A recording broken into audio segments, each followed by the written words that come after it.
สบายดีท่านผู้ชมที่เคารพสบายดีท่านผู้ชมที่เคารพต้อนรับท่านผู้ชมเข้าสู่ข่าวไทยอาทิตย์จากของข่าวโทรภาพแห่งชาติลาวพบกันในอาทิตย์ของวันที่22กุมภาพันธ์2026รับหน้าที่รายงานข่าวพังนี้ข้าพเจ้าสุริวัลย์ผลเยี่ยมพร้อมด้วยคำลาคันทวงศ์ท่านผู้ชมข่าวไทยอาทิตย์ในมื้อนี้เฮาก็มีหลายข่าวที่สำคัญมานำเสนอโดยเฉพาะบรรยากาศของบรรดาประชาชนบรรดาเผ่าออกไปใช้สิทธิ์ของตนอยู่ตามจุดหน่วยเลือกตั้งของตนเองท่านผู้ชมทำอิฐนี้ไปทีทานทองหลุนศรีสุริเลขาธิการใหญ่ประธานประเทศและภรรยาได้เข้าร่วมพิธีเปิดหีบปอนบัตรเลือกตั้งพร้อมกับไปใช้สิทธิ์ปอนบัตรเลือกตั้งในสถานะประชาชนลาวผู้หนึ่งที่อยู่จุดบ้านทาพลาไซเมืองศรีสัตนานครหลวงเวียงจันทน์ตอนเช้าวันที่22กุมภาพันธ์2026ที่บ้านทาพลานไซเมืองศรีสัตนานครหลวงเวียงจันทน์ท่านทองหลุนศรีสุริเลขาธิการใหญ่ประธานประเทศพร้อมโดยภรรยาท่านป้านาลีศรีสุริได้เข้าร่วมพิธีเปิดหีบปอนบัตรเลือกตั้งสมาชิกสภาแห่งชาติสุดที่10และสภาประชาชนขันแขวงสุดที่5อยู่ที่จุดบ้านทาพลานไซโดยมีท่านอัศพังทองศรีพัดดรเลขาคณะบริหารงานพรรคนครหลวงเวียงจันทน์และพ่อแม่ประชาชนภายในบ้านให้การต้อนรับเฉพาะจุดหน่วยปอนบัตรที่บ้านทาพลานไซไม่ได้แบ่งออกเป็น2หน่วยเลือกตั้งมีผู้มีสิทธิ์ปอนบัตร 1,315 คนหญิง757 คนท่านผู้วงธรรมวรในบ้านทาพลานไซได้รายงานให้ฮู้ว่านับตั้งแต่เช้ามืดเป็นต้นมาได้มีประชาชนมาล้อท่าก่อนฮอดพิธีเปิดหีบบัตรอย่างเป็นทางการด้วยบรรยากาศที่ฟดฟื้นประชาชนผู้ที่มีอายุ18ปีถือว่าตื่นโตดีมาเป็นแน่นหนาหาแล้วเนาะถือว่าเป็นจำนวนหลวงหลายมาใช้สิทธิ์นำพองเฮานี้ก็ดีใจอันนี้นะและอันสองอันพิเศษกว่านั้นก็คือจุดเลือกตั้งห้องการบ้านท่าพลันไซเฮานี้เป็นหน่วย27นี่พิเศษก็มันมีการนำขั้นสูงก็คือท่านเลขาธิการใหญ่เพิ่นมาใช้สิทธิ์นำเฮานี่อันนี้เป็นจุดดีอาทิตย์ที่แล้วจนมาถึงมื้อป่อนบัตรเลือกตั้งนี้พวกเฮานี่ความพร้อมนี่พร้อม 100% เนาะก็คือว่าหลักการความพร้อมมีอย่างเดียวความพร้อมมันก็ต้องมีสถานที่งามตกแต่งงามเวียกงานป้องกันสัตว์ป้องกันความสงบพร้อมป้องกันได้ดีบ่มีปรากฏการณ์ย่อท้อว่าสันสา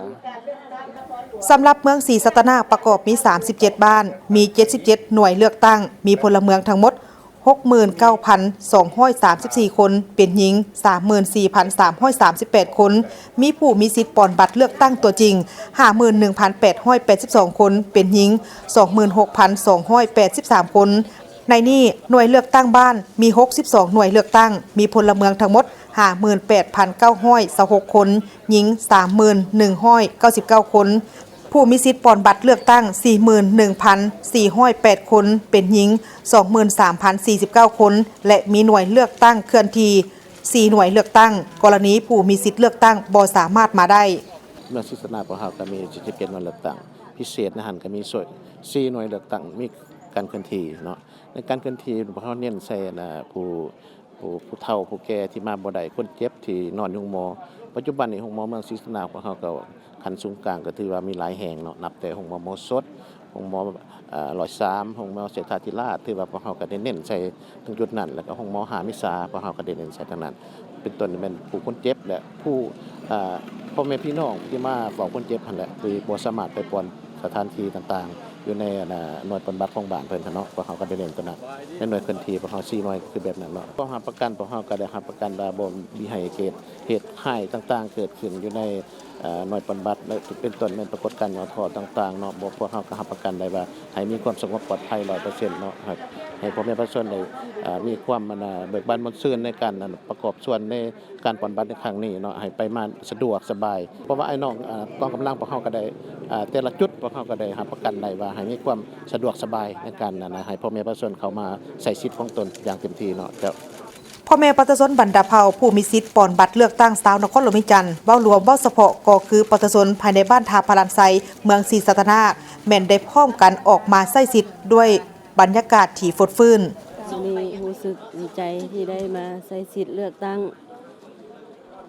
สมาชิกสภาสุดที่10อยู่ที่บ้านทาพลานไซนะคิดว่าเฮาผู้หนึ่งที่ได้มีโอกาสที่ใช้สิทธิ์มันก็น่าจะมีที่ว่าเพิ่นจะนำพาประชาชนให้มีประเทศชาติเฮา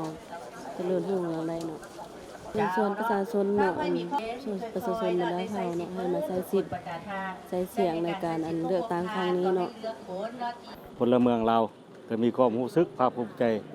ที่ได้มาใช้สิทธิประชาธิปไตยเพื่อเลือกผู้แทนของประชาชนเพื่อมานำพาประเทศชาติให้เจริญก้าวหน้าเอามื้อนี้ขอเชิญชวนเด้อเนาะพลเมืองเราผู้ที่มีอายุ18 ปีขึ้นไปสามารถมีสิทธิ์ใส่สิทธิ์ใส่เสียงของตัวเองให้มันถูกใจถูกตามเป้าหมายของตนเองเนาะผู้ที่มีความรู้ความสามารถเพื่อมานำพาประเทศชาติบ้านเมืองประเทศเราเนาะ การเลือกตั้งเอาสมาชิกสภาแห่งชาติสุดที่10และสภาปฏิชนขันแขวงสุดที่5เป็นสิทธิและหน้าที่ของปฏิชนลาวบรรดาเผ่าตามรัฐธรรมนูญแห่งสาธารณรัฐประชาธิปไตยปฏิชนลาวพลเมืองลาวผู้มีอายุ18 ปีขึ้นไปมีสิทธิ์ปอนบัตรเลือกตั้งฉะนั้นการนำใช้สิทธิและหน้าที่สำคัญในการมีส่วนร่วมของปฏิชนเข้าในการคุ้มครองบริหารรัฐเพื่อเฮ็ดให้สาธารณรัฐประชาธิปไตยปฏิชนลาวเป็นรัฐประชาธิปไตยปฏิชนต่อด้วยบรรยากาศของการปลดบัตรเลือกตั้งเอาสมาชิกสภาแห่งชาติสุดที่10และสมาชิกสภาประชาชนขันแขวงสุดที่5ก็คือนครหลวงเวียงจันทร์สุดที่5อยู่ทางบ้านหนองบัวทองเหนือเมืองศรีโคตะบองนครหลวงเวียงจันทร์ซึ่งทางทีมข่าวโทรภาพแห่งชาติลาวของพวกเราก็ได้ลงติดตามเบิ่งบรรยากาศการปลดบัตรอยู่ทางเขตเมืองศรีโคตะบองโดยเฉพาะนั้นก็แม่นหน่วยปลดบัตรอยู่ทางบ้านหนองบัวทองเหนือท่านผู้ชมที่เคารพบรรยากาศปอนบัตรเลือกตั้งเอาสมาชิกสภาแห่งชาติสุดที่10และสมาชิกสภาประชาชนขันแขวงสุดที่5ในขอบเขตทั่วประเทศที่พร้อมดำเนินไปพร้อมๆกันนั้นโดยเฉพาะอยู่ในนครหลวงเวียงจันทร์ทีมข่าวโทรภาพแห่งชาติลาวได้ลงเก็บกำข่าวอยู่ที่บ้านหนองบัวท้องเหนือซึ่งอยู่จุดนี้ได้มีฐานนางปานียาทอตู้รองประธานประเทศได้ลงมาปอนบัตรอยู่หน่วยดังกล่าวโดยเห็นได้ว่าผู้มีสิทธิ์เลือกตั้งได้มาใช้สิทธิประชาธิปไตยของตนตั้งแต่เช้าเพื่อเลือกเอาผู้แทนที่จะเป็นปากกระบอกเสียงตัวแทนของตนไปนั่งในสภาเพื่อนำเอาความคิดความปรารถนาของประชาชนก็คือปัญหาข้อข้องใจที่พบพ่อไปเสนอต่อรัฐบาลบรรดาภาคส่วนที่เกี่ยวข้องสวยแก้ไขซึ่งบ้านหนองบัวท้องเหนือแม่น1ใน60บ้านของเมืองศรีโคตะบองมีพลเมือง 3,148 คนผู้มีสิทธิเลือกตั้ง18 ปีขึ้นไป 2,054 คนภายในบ้านมี2หน่วยปอนบัตรจุดที่1มี8หน่วยนับแต่หน่วย26 5หน่วย50แมนปอนบัตรอยู่ที่วัดศรีสมซื่นจุดที่2นับแต่หน่วย1 5หน่วย25แมนปอนอยู่จุดโรงเรียนมส.หุงเฮืองซึ่งทั้ง2หน่วยได้เริ่มเปิดหีบปอนบัตรอย่างเป็นทางการในเวลา 7:30 โดยมีอนุกรรมการและอำนาจการปกครองและพ่อแม่ประชาชนเข้าร่วมภายหลังคณะรับผิดชอบได้รายงานสภาพและความพร้อมของบ้านก็คือหน่วยเลือกตั้งของบ้านทั้ง2จุดแล้วประชาชนก็ได้เริ่มทยอยเข้ามาเพื่อแจ้งเอกสารยั่งยืนเพื่อแลกเอาบัตรเพื่อปอนบัตรเอาสมาชิกสภาแห่งชาติและสมาชิกสภาประชาชนขั้นแขวงสุดที่5เริ่มแต่ปอนบัตรเลือกตั้งกะแม่นบรรยากาศกะแม่นมีความฟดฟื้นเพราะว่าประชาชนภายในบ้านของพวกเขามีความตื่นโตเพื่อมานำใช้สิทธิ์ของตนเองเพื่อจะเลือกตั้งเอาผู้ที่เขามักประมาณใช้สิทธิ์ฮอตปัจจุบันนี้ประมาณอยู่ได้อยู่ประมาณ 70% ก็กำหนดว่าสิอาจจะแล้วก่อนเนาะเกินคาดหมายที่ทางขั้นเทิงกำหนดให้สำหรับประชาชนอยู่บ้านหนองบัวท้องเหนือได้ตั้งความหวังว่าผู้แทนที่ตนเองเลือกจะช่วยนำเอาทัศนะความคิดเห็นความปรารถนาของตนก็คือปัญหาข้อข้องใจที่พบพ่อไปเสนอต่อรัฐบาลบรรดาภาคส่วนที่เกี่ยวข้องเพื่อช่วยแก้ไขโดยเฉพาะปัญหาเศรษฐกิจและสภาพค่าครองชีพที่สูงขึ้นมีความรู้สึกว่าภูมิใจเป็นอย่างยิ่งที่ได้ใช้สิทธิ์ตนเองมาเลือกเอาผู้แทนเพื่อรับใช้ประชาชนสภาแห่งชาติเป็นผู้หนึ่งที่มีความหมายสำคัญอย่างยิ่งเพื่อว่าเป็นหูเป็นตาเป็นกระบอกเสียงระหว่างประชาชนกับภาครัฐเพื่อว่า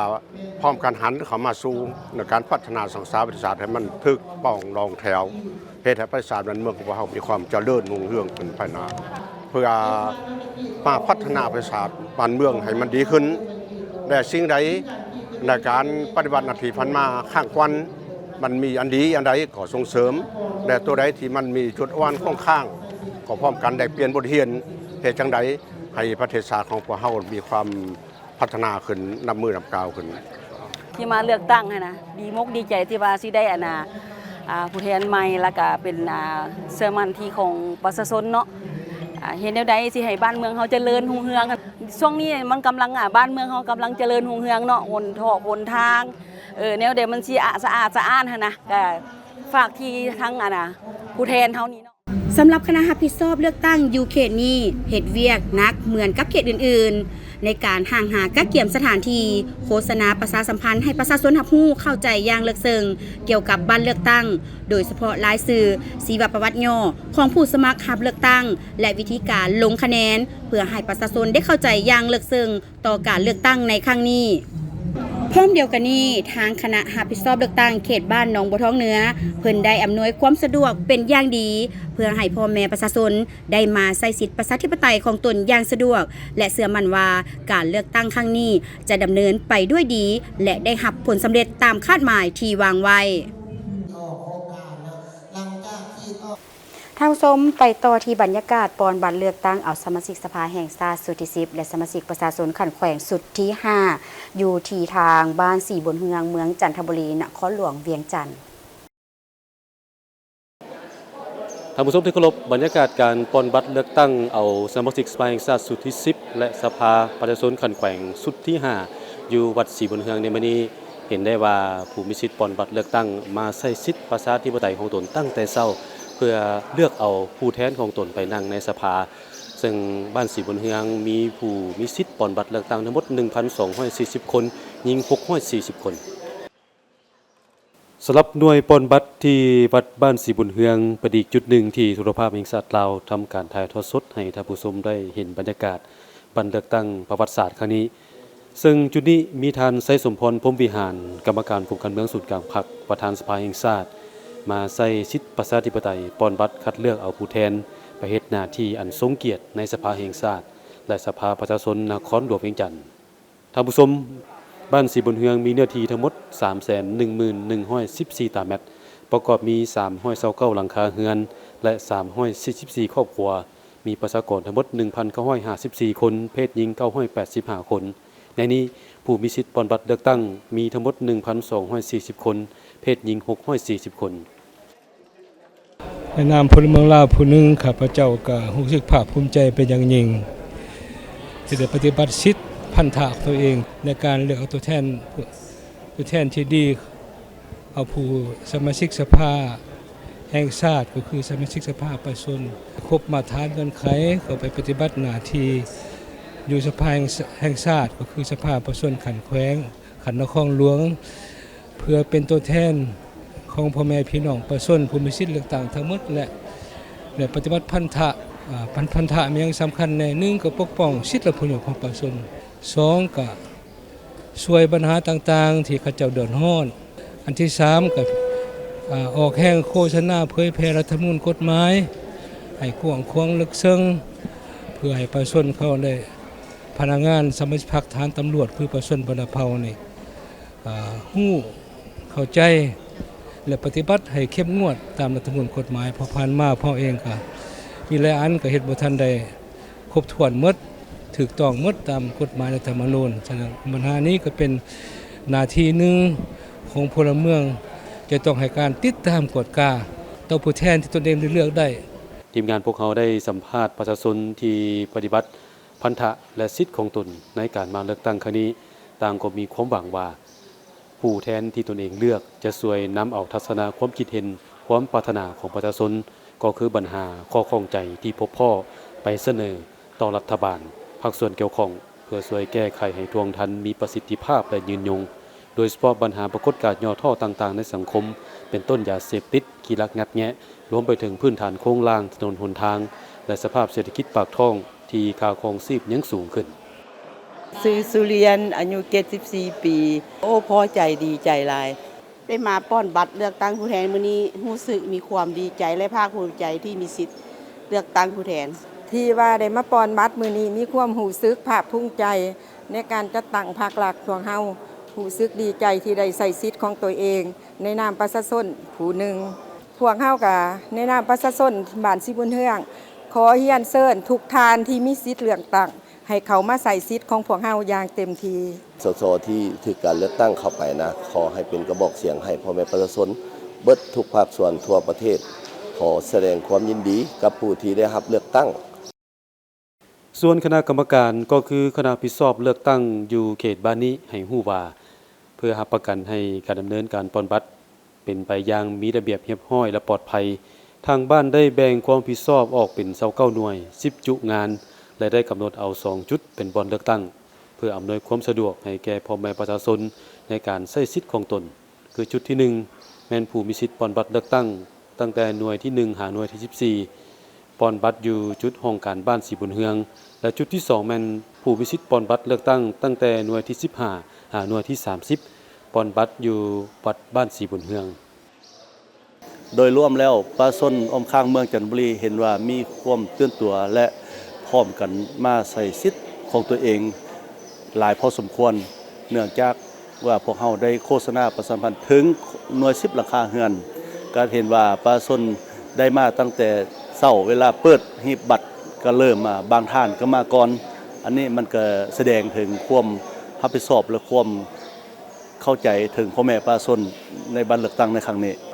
ท่านผู้ชมคณะผิดชอบเลือกตั้งอยู่เขตบ้านนี้เพิ่นได้เฮ็ดเวียกหนักคือกับเขตบ้านอื่นๆในการหาก้าเกียมสถานที่โฆษณาประชาสัมพันธ์ให้ประชาชนรับรู้เข้าใจอย่างลึกซึ้งเกี่ยวกับบัตรเลือกตั้งโดยเฉพาะรายชื่อชีวประวัติย่อของผู้สมัครรับเลือกตั้งและวิธีการลงคะแนนท่านผู้ชมที่เคารพคณะผิดชอบเลือกตั้งอยู่เขตบ้านสีบุญเฮืองเพิ่นได้อำนวยความสะดวกเป็นอย่างดีให้แก่พ่อแม่ประชาชนผู้ที่มีสิทธิ์ปอนบัตรเลือกตั้งเพื่อให้หาใช้สิทธิ์ของตนได้อย่างสะดวกและก็ปลอดภัยพวกเขาเชื่อมั่นว่าการเลือกตั้งครั้งนี้จะดำเนินไปด้วยดีและก็ได้ผลสำเร็จตามระดับคาดหมายคุณบัณฑิตตามลงภาพถ่ายภาพเอกสารที่ประจักษ์รายงานไปเบิ่งที่บรรยากาศของการปอนบัตรเลือกตั้งอยู่เขตเลือกตั้งที่15แขวงจำปาสักโดยจันทร์สมรวงศ์สุดทีมข่าวโทรภาพแห่งชาติลาวของพวกเขาได้ประจำอยู่สโมสรลักซีของแขวงจำปาสักซึ่งเป็นสถานที่ที่ท่านนายกรัฐมนตรีท่านสอนไซศรีพันโดลและการนำของแขวงจำปาสักได้มาปอนบัตรเลือกตั้งสมาชิกสภาแห่งชาติสุดที่10และสมาชิกสภาประชาชนคันแขวงสุดที่5ติดตามรายละเอียดได้จากรายงานท่านผู้ชมที่เคารพทีมข่าวโทรภาพแห่งชาติได้มาประจำอยู่เขตเลือกตั้งที่15แขวงจำปาสักโดยจุดที่ข้าพเจ้าอยู่นี่เป็นจุดเลือกตั้งบ้านโซกอำนวยจัดขึ้นอยู่สโมสรลักซีนครปักเสแขวงจำปาสักโดยท่านนายกรัฐมนตรีสอนชัยธิพันดรและการน้ำคันสูงของแขวงจำปาสักนี้ได้มาร่วมปอนบัตรเลือกตั้งสมาชิกสภาแห่งชาติชุดที่10และสภาประชาชนคันแขวงชุดที่5ร่วมกับประชาชนผู้มีสิทธิ์ปอนบัตรเลือกตั้งอยู่เขตบ้านโซกอำนวยจำนวน 1,700 กว่าคนบรรยากาศของการปอนบัตรในครั้งนี้ถือว่ามีความหมายความสำคัญดังนั้นขอเชิญชวนให้หลายๆคนนี้เข้ามาร่วมปอนบัตรนำกัน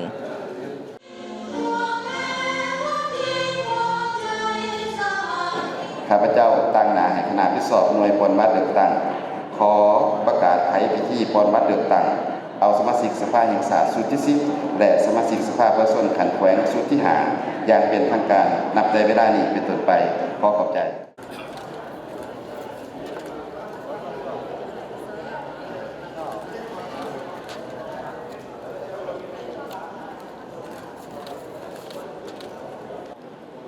พิธีเปิดหีบปอนบัตรเลือกตั้งสมาชิกสภาแห่งชาติชุดที่10และสภาประชาชนขันแขวงชุดที่5จัดอยู่จุดปอนบัตรเลือกตั้งบ้านโซกอำนวยที่สโมสรลักซีนครปักเสแขวงจำปาสักโดยมีท่านนายกรัฐมนตรีสอนไซศรีพันดรและการนำของแขวงจำปาสักได้มาร่วมปอนบัตรเลือกตั้งร่วมกับประชาชนผู้มีสิทธิ์ปอนบัตรเลือกตั้งบ้านโซกอำนวยจำนวน 1,700 กว่าคนหญิง800 กว่าคนได้พร้อมจิตพร้อมใจกันออกมาปอนบัตรเลือกตั้งถือเป็นเหตุการณ์การเมืองที่มีความหมายความสำคัญ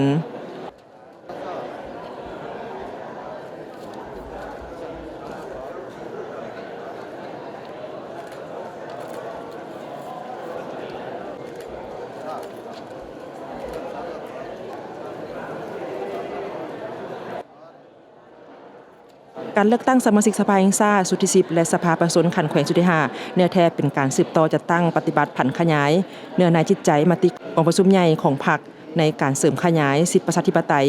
ของประชาชนเข้าในการคุ้มครองบริหารรัฐด้วยการสร้างเงื่อนไขอำนวยความสะดวกด้านต่างๆให้กับประชาชนบรรดาเผ่าได้นำใช้สิทธิประชาธิปไตยตามที่ได้มีการกำหนดไว้ในรัฐธรรมนูญและกฎหมายเพื่อเลือกเอาตัวแทนแห่งสิทธิและผลประโยชน์อันชอบธรรมของตนแต่ว่ามาหอดปัจจุบันนี้แม่นนครปักเสของพวกเขามีความพร้อมหอบด้านห้อยส้นห้อยที่จะนำพาในการดำเนินการเลือกตั้งโดยเฉพาะเป็นการโฆษณาหาเสียงของบรรดาสหายผู้ออกรับสมัครเลือกตั้งทั้งเป็นสมาชิกสภาแห่งชาติสุดที่10และกระทั่งเป็นสมาชิกสภาประชาชนขันแขวง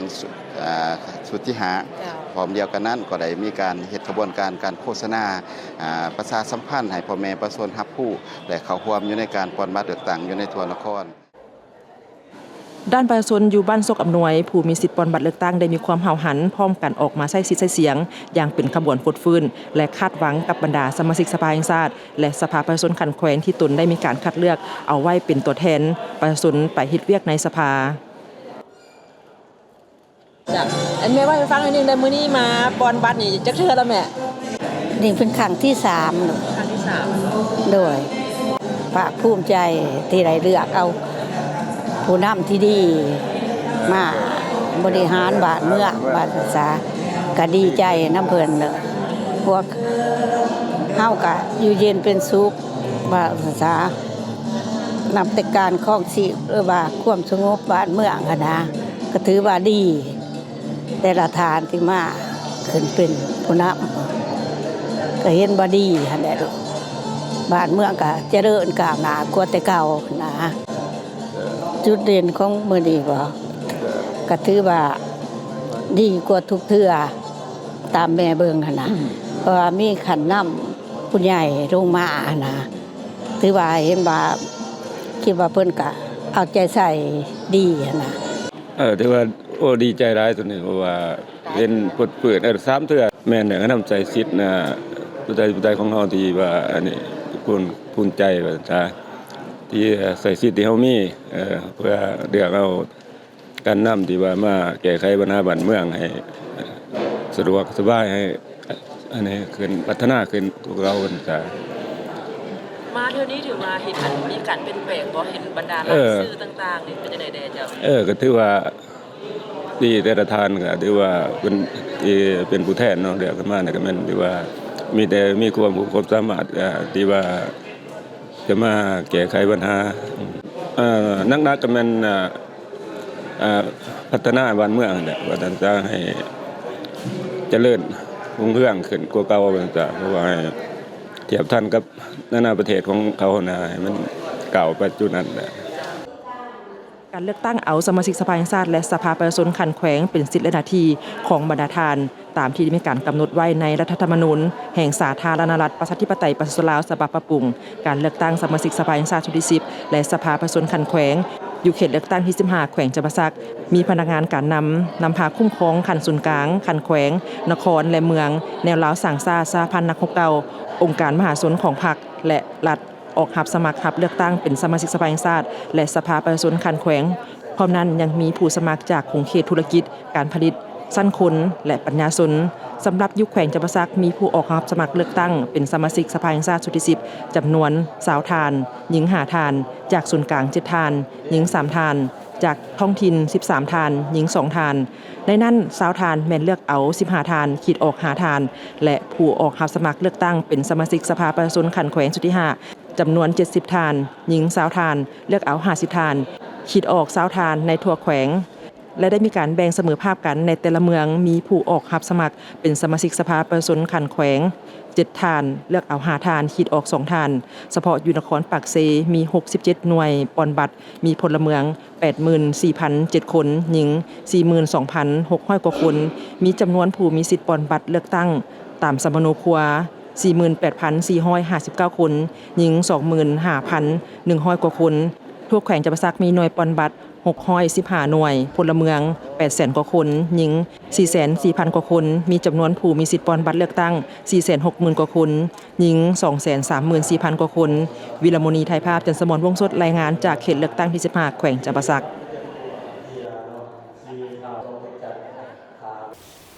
สำหรับบ้านโศกใหญ่เมืองไซเสถานครหลวงเวียงจันทร์ผู้มีสิทธิ์ปอนบัตรเลือกตั้งเอาสมาชิกสภาแห่งชาติสุดที่10และสมาชิกสภาประชาชนขันแขวงสุดที่5ที่มีอายุ18ปีขึ้นไปทั้งหมดมี 2,595 คนเป็นหญิง 1,347 คนวัดบ้านโศกใหญ่ก็เป็นอีกจุดหนึ่งในจำนวน97หน่วยเลือกตั้งของเมืองไซเสถานครหลวงเวียงจันทร์ซึ่งได้เริ่มเปิดพิธีปอนบัตรอย่างเป็นทางการในเวลา 7 โมงเช้าท่านสายฟ้าธรรมวงศาเลขาพรรคบ้านนายบ้านโศกใหญ่เมืองไซเสถานครหลวงเวียงจันทร์ได้ให้ฮู้ว่าบ้านโศกใหญ่มีพลเมืองทั้งหมด 3,256 คนเป็นหญิง 1,693 คนในนี้ผู้ที่มีอายุ18ปีขึ้นไปในการไปใช้สิทธิประชาธิปไตยเลือกเอาสมาชิกสภาแห่งชาติสุดที่10และสภาประชาชนขันแขวงสุดที่5มีทั้งหมด 2,595 คนเป็นหญิง 1,374 คนทางอำนาจการปกครองบ้านโศกใหญ่ของพวกเขาก็ได้มีการหากะเกียมเช่นว่าการเก็บกรรมเอาสถิติจำนวนพลทั้งหมดเนาะและก็คัดเลือกเอาแต่นับแต่18ปีขึ้นไปเนาะซึ่งได้ออกแจ้งการให้บรรดาหัวหน้าหน่วยเก็บกรรมเอาลูกหน่วยของตนเองที่ส่งมาให้ทางอำนาจการปกครองบ้านเนาะเพื่อจะได้รายงานทางขันถึงเพื่อจะได้รับบัตรตามรายชื่อ18ปีขึ้นไปหันเนาะสำหรับก่อนหน้านี้เนาะก่อนดอนหน้ามือเลือกตั้งนี่ก็ทั้งสมาชิกสภาประชาชนนครหลวงเพิ่นก็ได้ลงมาพบปะเยี่ยมยามพ่อแม่ประชาชนอยู่สถานที่สุขศาลาเฮานี่เนาะในโอกาสดังกล่าวทานคำพันธ์พรหมทัศน์กรรมการกรมการเมืองศูนย์กลางพรรคก็ได้ออกมาใช้สิทธิประชาธิปไตยในการเลือกตั้งครั้งนี้พร้อมเดียวกันนี้ประชาชนลาวบรรดาเผ่าได้มีความตื่นตัวเป็นเจ้าการในการมาใช้สิทธิประชาธิปไตยของตนอย่างเป็นขบวนเมื่อนี้มาแต่6 โมงเช้าเลยรู้สึกว่าดีใจแล้วก็ตื่นเต้นอีก อยากให้เพิ่นไปเป็นผู้นำของเฮาให้ได้ตามที่ใจเฮาเลือกเพิ่นหลายๆปัญหาที่มันบ่ดีอยากให้เพิ่นแก้ไขเป็นเรื่องทำอิฐเนาะที่ได้มาเลือกตั้งนี่เนาะแล้วก็มีความรู้สึกดีใจหลายที่ว่าเป็นประชาชนที่ว่ามาได้เลือกตั้งนี่เนาะแล้วก็อยากให้สมาชิกเนาะที่ว่าได้เลือกตั้งเข้าไปเนาะประเทศหน้าที่ของตนที่ประชาชนได้เลือกให้ได้ดีเพื่อรับประกันในการเลือกตั้งให้มีประสิทธิภาพและประสิทธิผลได้แบ่งจุดปอนบัตรออกเป็น2จุดและกำลังป้องกันความสงบก็มีความพร้อมในการอำนวยความสะดวกและรับประกันด้านเวียกงานป้องกันความสงบสำหรับเรื่องงานป้องกันป้องกันความสงบเนาะในการเลือกตั้งครั้งนี้ทางกลุ่ม7พวกเฮาได้ว่ารับประกันร้อยแล้วเนาะตัวนี้เนาะว่าเรื่องงานป้องกันความสงบนี่เนาะเดี๋ยวนี้เนาะตั้งแต่ได้รับจากการมอบหมายจากคันถึงเนาะทางปกสกลุ่ม7พวกเฮามันได้ประสานกับอำนาจการปกครองบ้านนายบ้านผู้สินำเรื่องงานป้องกันปกสกองร้อนเนาะได้เปิดกองประชุมร่วมกันเนาะเพื่อวางแผนเรื่องงานป้องกันนั้นได้วางกำลังเข้าในจุด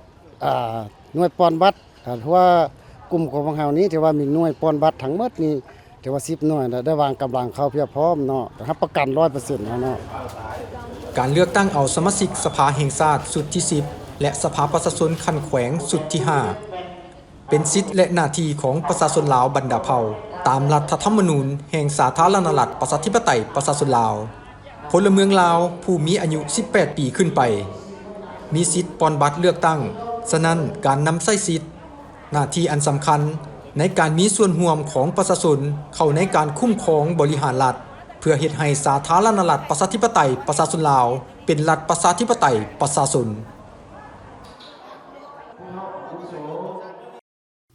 ทุ่งชาติลาวเป็นสัญลักษณ์แห่งสาธารณรัฐประชาธิปไตยประชาชนลาวสันติภาพเอกราชประชาธิปไตยเอกภาพวัฒนถาวร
ผู้ชมการนำคันศูนย์กลางและการนำแขวงเสียงขวางเข้าห่วมใส่สิทธิ์ปอนบัตรเลือกตั้งอยู่เขตเลือกตั้งที่9แขวงเสียงขวาง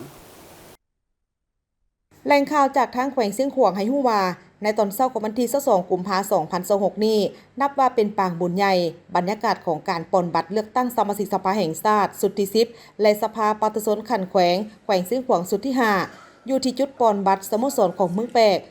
ซึ่งเป็นจุดปอนบัตรใหญ่และสำคัญของแขวงได้ดำเนินไปด้วยบรรยากาศอันคึกคืนและมีความหมายสำคัญทางด้านการเมืองอย่างลึกซึ้ง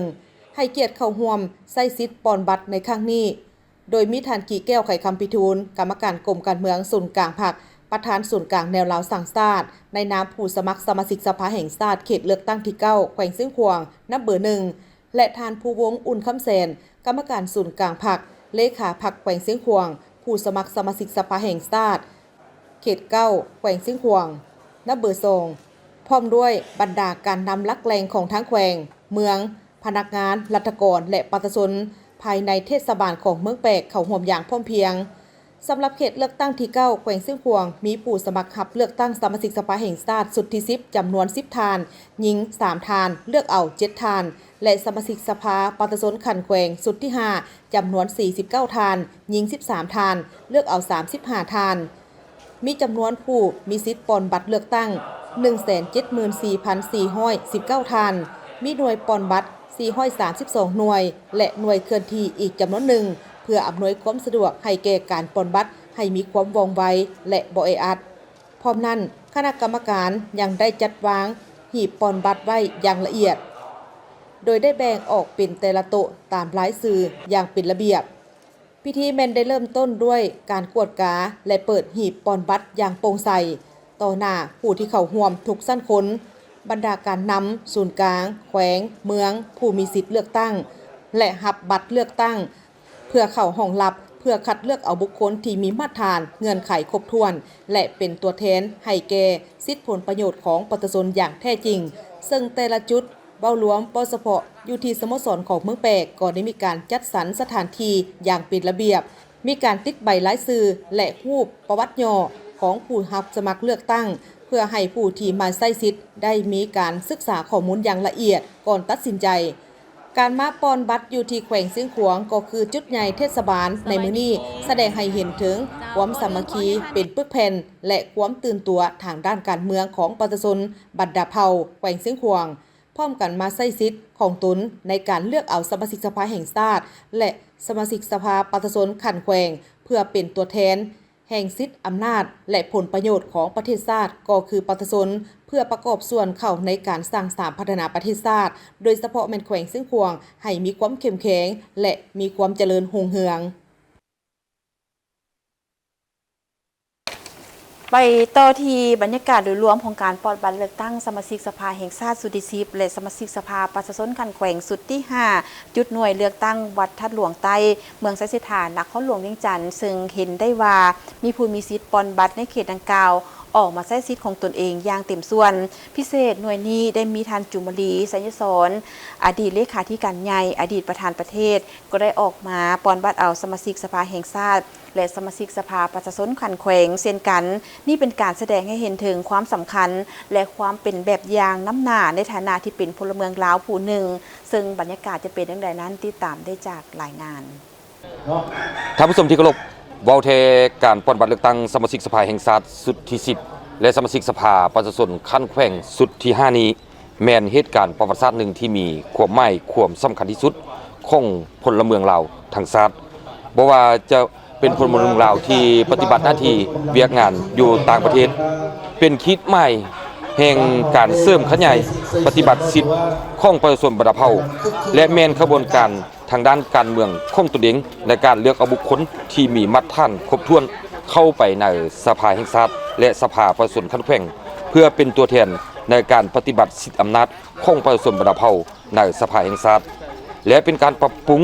บูรณะสภาแห่งชาติและสภาประชาชนให้มีอำนาจรัฐและระบบการเมืองของเราให้มีความเข้มแข็งและสมบูรณ์ขึ้นนั้นแม่นหน้าที่และความรับผิดชอบโดยกงของทั่วพรรคทั่วรัฐและทั่วกองทัพรวมถึง ทั่วบวงส่วนลาวทั้งชาติสำหรับเขตเลือกตั้งที่1นครหลวงเวียงจันทน์นี้มีผู้รับสมัครเลือกตั้งเป็นสมาชิกสภาแห่งชาติทั้งหมด25ท่านในนั้นจะได้เลือกเอา19ท่านส่วนผู้รับสมัครเลือกตั้งเป็นสมาชิกสภาประชาชนคันนครหลวงในแต่ละเขตแต่ละเมือง7ท่านในนั้นได้เลือกเอา5ท่านต่อกับบรรยากาศอยู่จุดปอนบัตรหน่วยเลือกตั้งของวัดทัดหลวงเตยทีมข่าวโทรภาพแห่งชาติลาวได้สัมภาษณ์ท่านศิลปินวง5จักรเลขาพรรคบ้านในบ้านทัดหลวงเตยซึ่งท่านได้เว้าถึงบรรยากาศโดยรวมเห็นว่าประชาชนแม้นมีความตื่นตัวมีความเข้าใจแล้วก็ออกมาใช้สิทธิ์ปอนบัตรเลือกตั้งเป็นขบวนการฝุดฟื้นตั้งแต่เช้าบางท่านก็แม่นมาศึกษามาอ่านเบิ่งประวัติมาเบิ่งผลงานการเคลื่อนไหวของผู้รับสมัครเลือกตั้งแต่ละท่านใดที่จะสมเป็นสมาชิกสภาแห่งชาติในสุดนี้บรรยากาศโดยรวมเห็นได้ว่าอยู่จุดดังกล่าวนี้มีความเป็นระเบียบเรียบร้อยประชาชนเพิ่นก็มายืนต่อแถวเรียนตามจุดตามแต่ละอนุกรรมการที่เกี่ยวข้องเพิ่นได้ระบุไว้การใช้สิทธิ์ใช้เสียงมื้อนี้อยู่วัดทะลวงใต้นี่ออกมาทะลวงใต้แต่แม่นหน่วยปอนบัตรละอยู่วัดทะลวงใต้2หน่วยเลือกตั้งเนาะหน่วย15กับหน่วย16หลังจากนั้นเวลา 7:00 เฮาก็ได้เปิดพิธีร้องเพลงชาติเนาะบรรดาประชาชนพ่อแม่ประชาชนก็หลั่งไหลเข้ามาปอนบัตรเนาะเป็นปกติผู้ที่ว่ามีสิทธิ์ปอนบัตรเลือกตั้งเนาะนับแต่อายุ18 ปีขึ้นเมื่อเดินกับพร้อมเพียงกันมาทยอยมาก็คือว่าการปอนบัตรมื้อนี้ก็สิสำเร็จ100แล้วเนาะครับความหมายคือว่า400เนาะก่อนจะมีพิธียังเป็นทางการนั้นข้าพเจ้าก็ได้มีโอกาสไปสอบถามแล้วก็อบรมบรรดาผู้ออกมาปอนบัตรเลือกตั้งโดยเฉพาะก็แม่นประชาชนอยู่ทางบ้านทัดหลวงเตยเขาเจ้าก็ได้ให้คำตอบและให้คำคิดคำเห็นเป็นสิ่งเดียวกันว่าอยากให้ผู้ที่ได้รับการเลือกตั้งเป็นสมาชิกสภาแห่งชาติและสมาชิกสภาประชาชนในชุดนี้ช่วยในด้านการศึกษาทางด้านสาธารณสุขรวมถึงการช่วยเหลือแม่หญิงและเด็กน้อยในเรื่องงานการศึกษาให้หลายขึ้นพัฒนาเส้นทางต่างๆให้สะดวกสบายเพื่อความไปมาหาสู่กันหลายท่านก็ได้เน้นและก็ย้ำอีกทีว่าอยากให้พัฒนา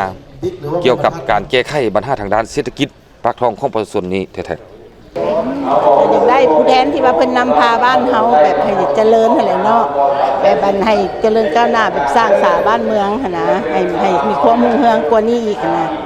อยากให้แก้ไขปัญหาถนนหนทางนะอยากให้บ่อนใดที่ว่าบ้านดันดินแดงบ่เป็นรูปเป็นโน้นก็อยากให้มันไปสร้างไปสร้างนะ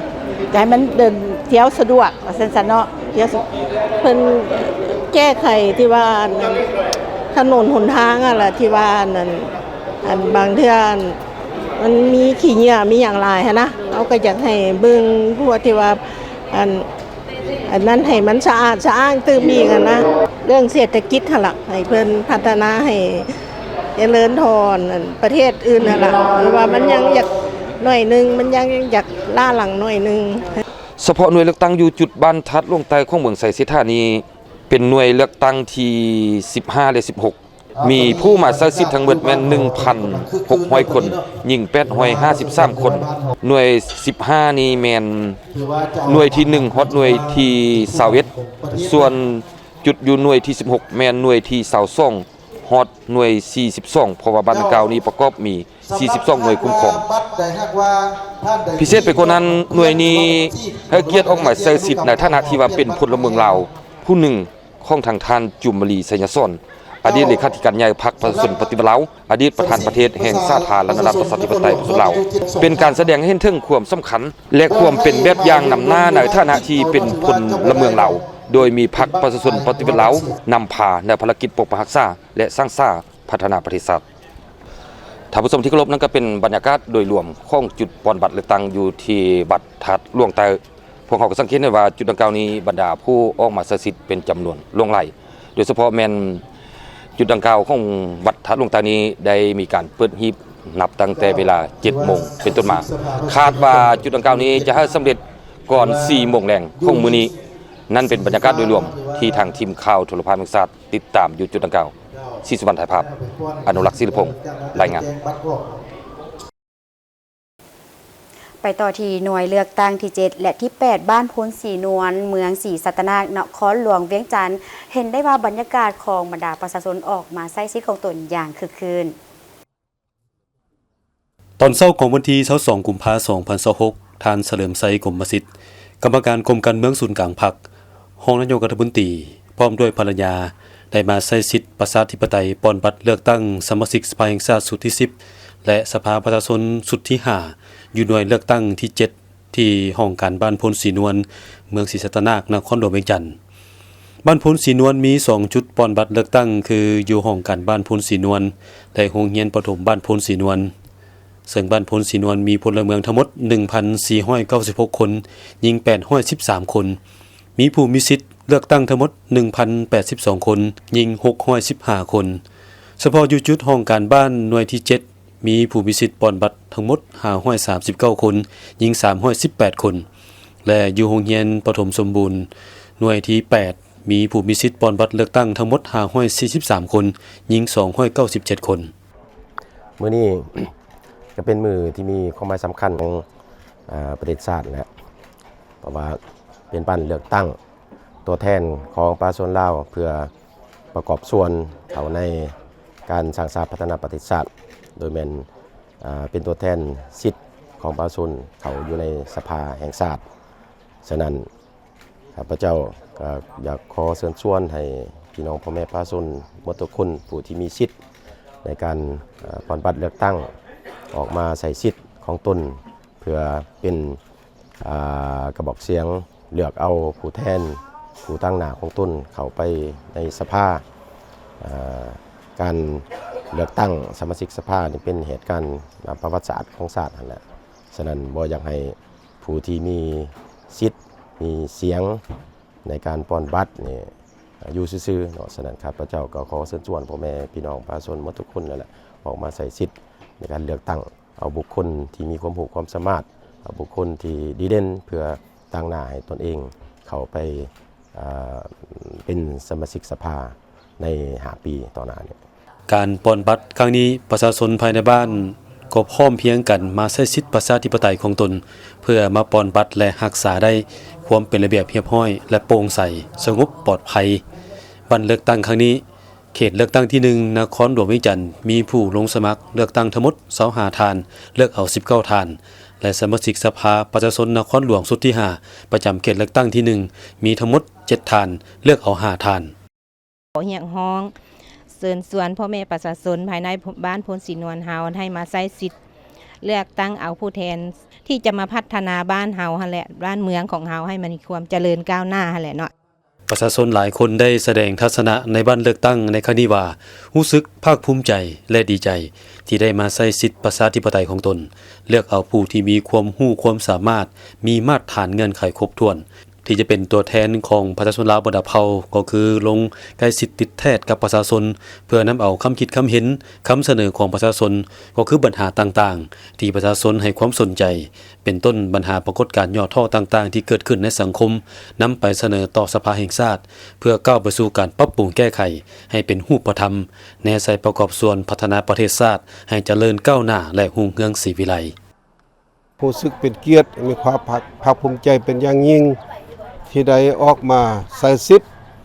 เลือกตั้งเชิญชวนบรรดาพ่อแม่พี่น้องประชาชนพวกเฮาหมดทุกท่านจงออกมาใส่สิทธิ์เพื่อไปเป็นตัวแทนพวกเฮาอยู่ในสภาแห่งชาติและสภานครหลวงเฮ็ดหน้าที่ของตนรับใช้ชาติรับใช้ประชาชนท่านผู้ชมในวันอาทิตย์ก็คือวันที่22กุมภา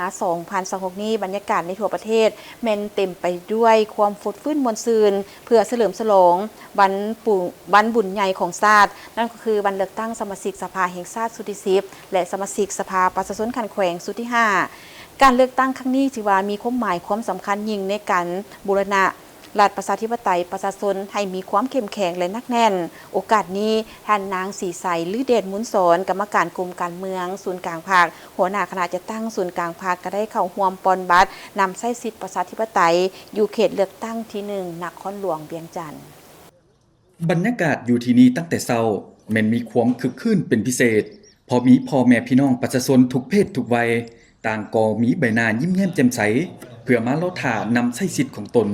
จุดพิเศษของการเลือกตั้งครั้งนี้แม้นมีการวางคาดหมาย4ห้อยส่วนห้อยซึ่งประกอบมีผู้มีสิทธิ์เลือกตั้งไปใช้สิทธิ์ครบ1ห้อยส่วนห้อย นำใช้สิทธิ์ตามกฎหมาย100 ส่วนห้อยรับประกันความปลอดภัย100 ส่วนห้อยและมีความโปร่งใสทันเวลา100 ส่วนห้อยนอกจากนี้โครงประกอบของผู้สมัครยังมีความโดดเด่นโดยมีการเพิ่มสัดส่วนคนหนุ่มและผู้มีอายุรุ่นกลางหลายขึ้นพิเศษการสุกยู่บทบาทหญิงชาย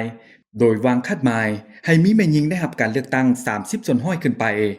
ในระดับชาติมีผู้สมัครสมาชิกสภาแห่งชาติทั้งหมด243ทานเพื่อเลือกเอา175ทาน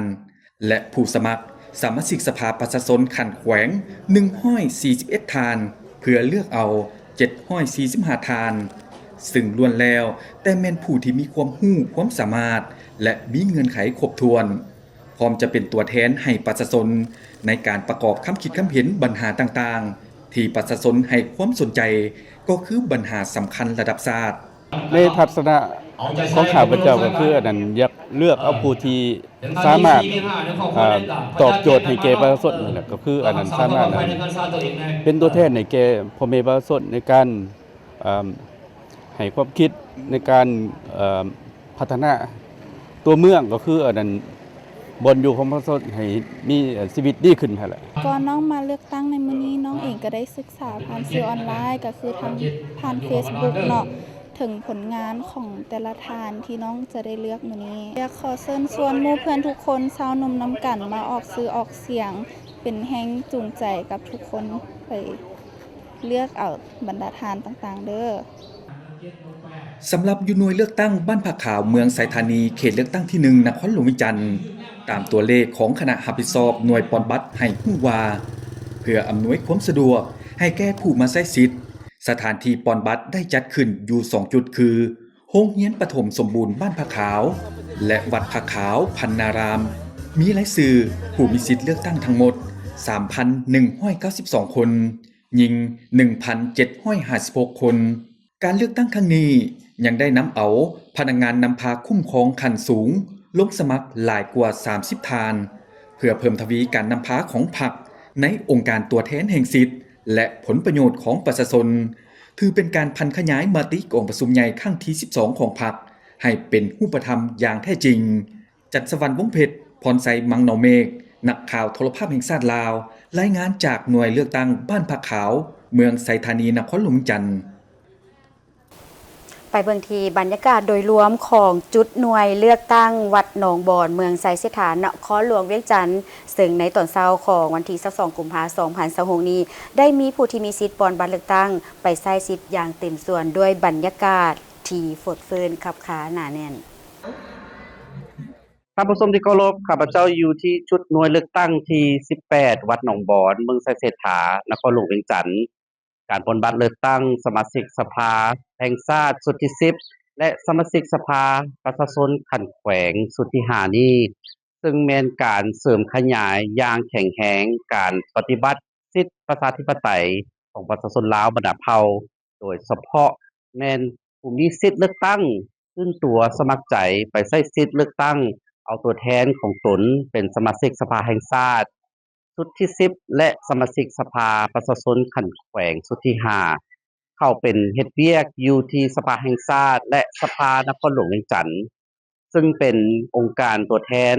แห่งสิทธิและผู้ผลประโยชน์ของประชาชนลาวบรรดาเผ่าเป็นองค์การนิติบัญญัติปฏิบัติภาระบทบาทรับรองเอารัฐธรรมนูญและกฎหมายตกลงปัญหาสำคัญพื้นฐานของประเทศชาติและติดตามกฎกาเคารพและปฏิบัติรัฐธรรมนูญและกฎหมายของบรรดาองค์การรัฐเฉพาะหน่วยเลือกตั้งที่18จุดวัดหนองบอนเมืองไสเสถานครหลวงเวียงจันทน์นี้ขึ้นกับบ้านหนองบอนมีประชาชนทั้งหมด 1,397 คนหญิง718 คนมีจำนวนผู้มาใช้สิทธิ์ทั้งหมด 1,112 คนหญิง631 คนพิเศษไปกว่านั้นหน่วยนี้ให้เกียรติออกมาใช้สิทธิ์ในฐานะที่เป็นพลเมืองลาวผู้หนึ่งท่านอาจพันทองศรีพันดอนกรรมการศูนย์การพรรคเลขาคณะพรรคนครหลวงเวียงจันทน์ท่านนางบุญคำวรจิตคณะเลขาธิการศูนย์การพรรคผู้ว่าการธนาคารแห่งสาธารณรัฐประชาธิปไตยประชาชนลาวการมาใช้สิทธิ์ในครั้งนี้เป็นการแสดงให้เห็นถึงความสำคัญและความเป็นแบบอย่าง นำหน้าในฐานะเป็นพลเมืองลาวโดยมีพรรคประชาชนปฏิวัติลาวนำพาในภารกิจปกปักรักษาและสร้างสรรค์พัฒนาประเทศชาติในระยะที่ผ่านมาบรรดาผู้รับสมัครเลือกตั้งในแต่ละเขตของเลือกตั้งในขอบเขตทั่วประเทศแต่เขตเลือกตั้งที่158ได้มีการโฆษณาหาเสียงและพบปะกับผู้มีสิทธิ์ปนบัตรเลือกตั้งพร้อมทั้งยกให้เห็นความหมายและความสำคัญภาระบทบาทสิทธิและหน้าที่ของสมาชิกสภาแห่งชาติและสมาชิกสภาขั้นแขวง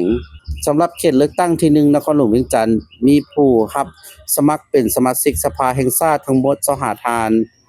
ในนั้นจะได้เลือกเอา19ท่านส่วนผู้รับสมัครเป็นสมาชิกสภาประชาชนนครหลวงเวียงจันทน์ในแต่ละเขตมีผู้สมัครเมืองละ7ท่านจะได้เลือกเอา5ท่านต่อกับบรรยากาศอยู่จุดหน่วยเลือกตั้งของวัดหนองบอนทีมข่าวโทรภาพแห่งชาติลาวได้สัมภาษณ์ท่านนางพวงมาลัยพงภาวันเลขาพรรคบ้านหนองบอนถึงบรรยากาศโดยรวมในการปอนบัตรเลือกตั้งปอนบัตรในมือนี้ในบ้านหนองบอนของพวกเขาเป็น1,112 ฐานเนาะอันนี้พวกเขาก็คาดว่า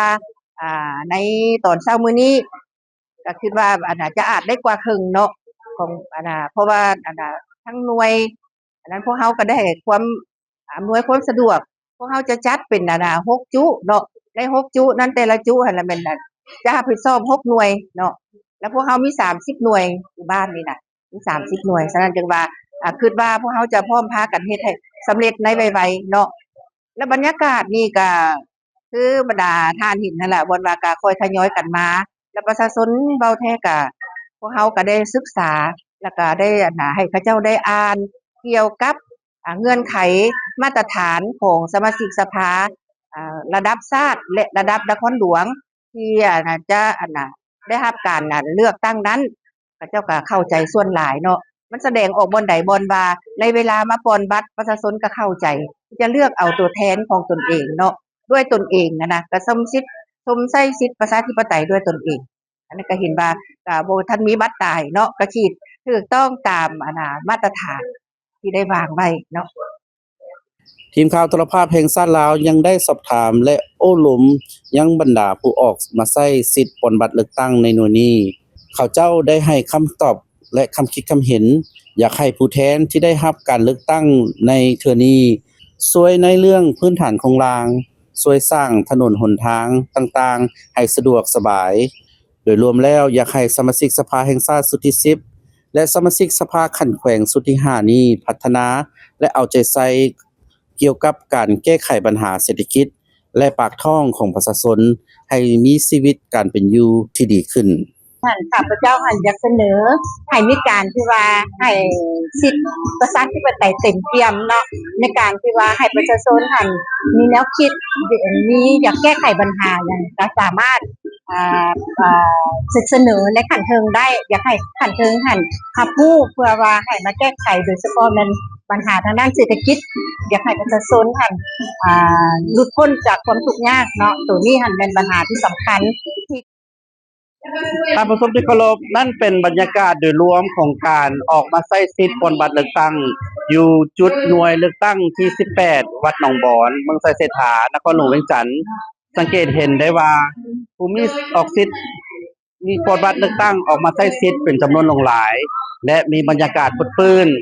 ภายหลังนี้มีการเปิดหีบบัตรตั้งแต่เวลา 7:00 นเป็นต้นมาและคาดว่าฮอดเวลา 17:00 นของมื้อนี้จะได้ปิดหีบบัตรอย่างเป็นทางการส่วนว่าความคืบหน้าของการนับคะแนนเสียงและบรรยากาศต่างๆนั้นทีมข่าวโทรภาพแห่งชาติลาวของพวกเขาจะได้รายงานให้บรรดาท่านรับรู้และรับทราบในแต่ละภาคข่าวคำเพชร ชัยวงศ์ถ่ายภาพทุกกรศิลาเพชรรายงาน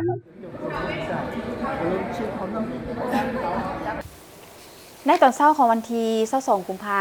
พันธ์ 2026อยู่หน่วยเลือกตั้งที่71ประจำเขตเลือกตั้งเมืองไซธานีนครหลวงเวียงจันทน์ท่านทองสฤทธิ์มังนเมฆกรรมการกรมการเมืองศูนย์กลางพรรครัฐมนตรีกระทรวงศึกษาธิการและกีฬาก็ได้เข้าร่วมปอนบัตรเลือกตั้งสมาชิกสภาแห่งชาติสุดที่10และสมาชิกสภาประชาชนขั้นแขวงสุดที่5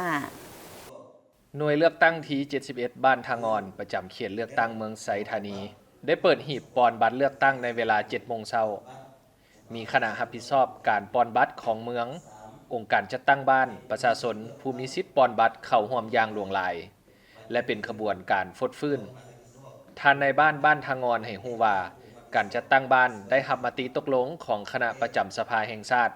รัฐดำรัสของประธานประเทศและก็ได้นำเอาเนื้อในจิตใจดังกล่าว